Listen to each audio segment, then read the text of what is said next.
خبرهای مهم از جهان و تاجیکستان را در نشر نوبتی برنامه اخباری آزادی گرد آوردیم. درود بیننده عزیز، من مومین احمدی با همکارانم از پراگ و دوشنبه در 15 دقیقه خبر و گزارش‌ها را خلاصه می‌کنیم. امروز 24 سپتامبر است. مهمترین نکات برنامه: سخنگوی دپارتمنت دولتی آمریکا میگوید دونالد ترامپ از منبر سازمان ملل متحد با پیام صلح به اهل عالم مراجعت کرد. مهمترین پیام پرزیدنت ترامپ این بود که او رئیس جمهور صلح است و آمریکا خواهان صلح است. پلیس روسیه توی مهاجران را خراب کرد. مهاجران از مراسم خرسندی دست پشتی هم به اداره پلیس برده شدند. زبیدالله رازق دانشمند فقه و عضو زندانی حزب ممنوع نهضت اسلامی تاجیکستان در سن 83 سالگی در محبس درگذشت.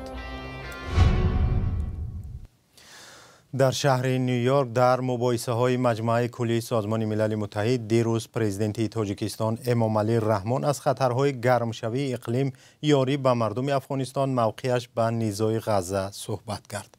رهبر تاجیکستان از جمله از تاثیر آفتباری تا رفت گرم شدن اقلیم و آب شدن بیش از 1300 پیریخ تاجیکستان چون مشکلات خیلی جدی یادآور شد.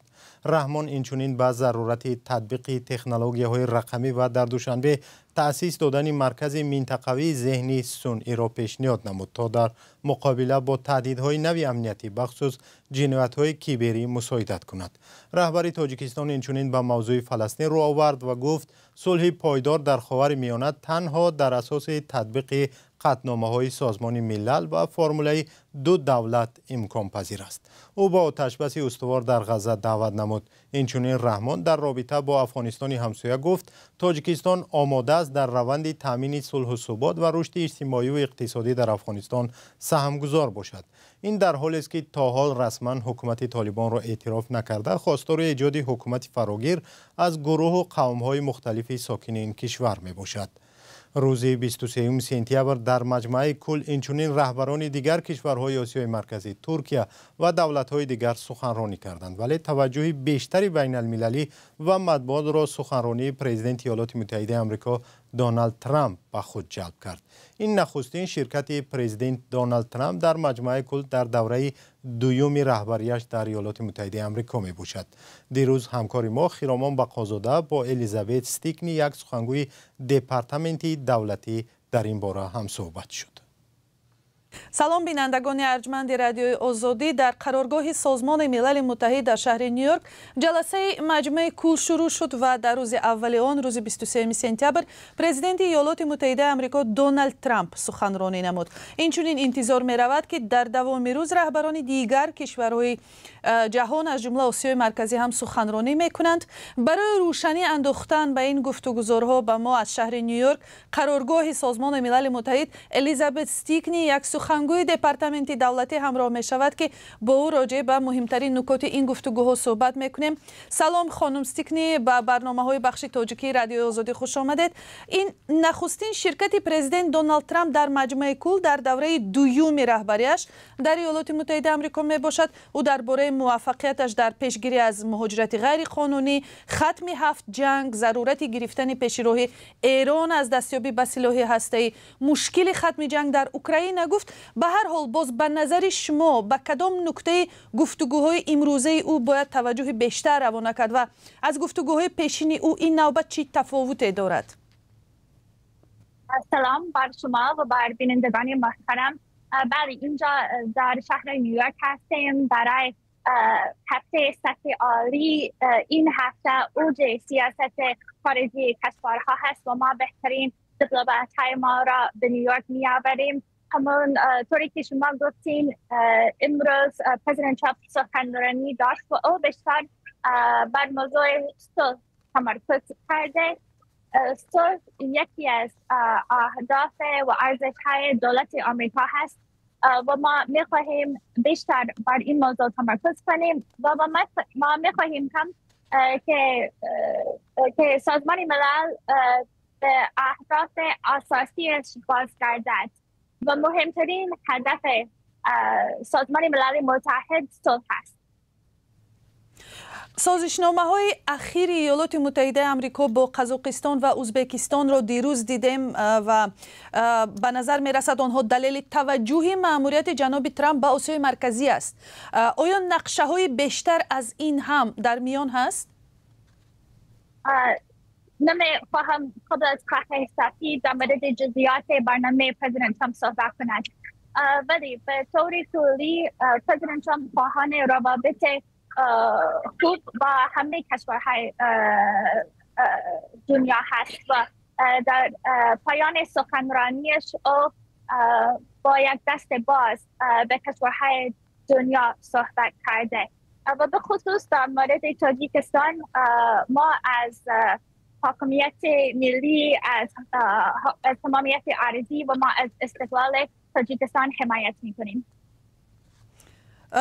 آیا درباره تاجیکستان شما گفتید آیا پرزیدنت ترامپ مثلا نقشه سفر و همکاری نزدیکتر با کشورهای آسیای مرکزی را دارد یا مثلا به کدام از این کشورها مثلا تاجیکستان نیت دارد که سفر کند؟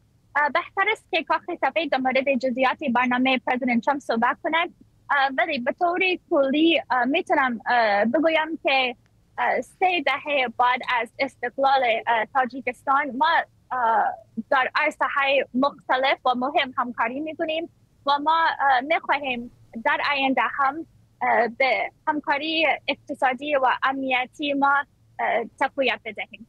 نقش مثلا افغانستان در این همکاری‌ها و نقش تاجیکستان در این لابلا چی است؟ در مورد افغانستان به طور کلی میتونم بگم که ما می‌خواهیم که طالبان اقدام کند و باید در اول بگم که بعد از زمین لرزه‌های مرگباری که در افغانستان اتفاق افتاده ما به مردم افغانستان تسلیت میگوییم. اهداف دولت آمریکا در افغانستان اولا حفاظت از مردم ما و از وطن ما و ما میخواهیم که همه آمریکایانی که به ناحق در افغانستان بازداشت شدن آزاد شوند. تشکر. الیزابت استیکنی از سخنگوی دپارتمنتی دولتی بود که از قرارگاه سازمان ملل متحد در نیویورک به سوالهای رادیو آزادی پاسخ داد.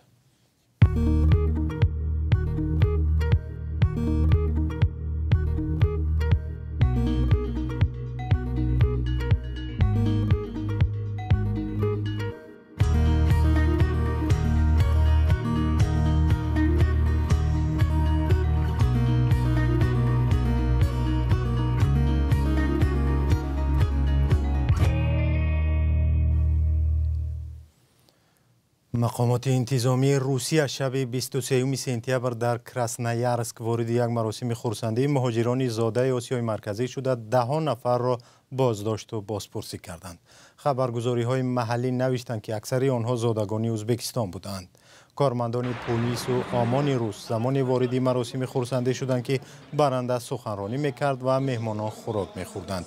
یک تن از کارمندان آمان بلندگو را از دست برنده محفل گرفته امر داد که حاضرین سندهایشان را برای تفتیش آماده کنند.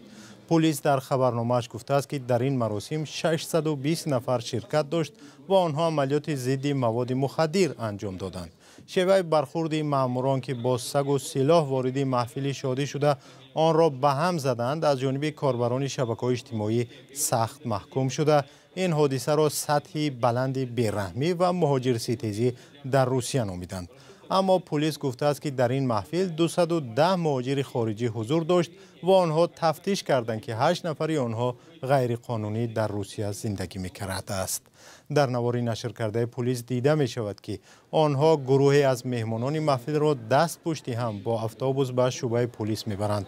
مقامات انتظامی روسیه چند سال اخیر با بدترین شیوه با مهاجران برخورد کرده بی آگاهی به جای خواب و کاری آنها حمله می کنند.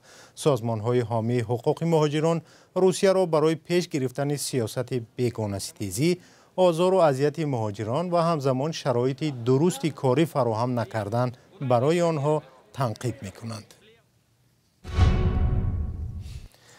یک دانشگاه در شهر کلاب نقشه دارد که فناوری‌های اینوواسیونی و رقمی را در ساحه کشاورزی تاجیکستان جاری کند. در این باره همکارم محمود جان رحمتزاده گزارش می‌دهد.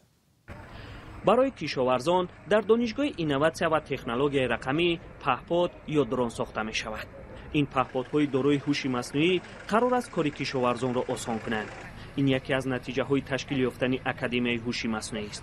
حالا قرار است برای دانشگاه 3 آزمایشگاه دیگر خریداری کنند. توزیع انامو کوادراکوپترایی که هست انامو را ساختن در کار و انامو ابراباسیای حاصل میگیم که ابراباسیای حاصل یعنی کوادراکوپترایی که خاراکتر حربی ندارند.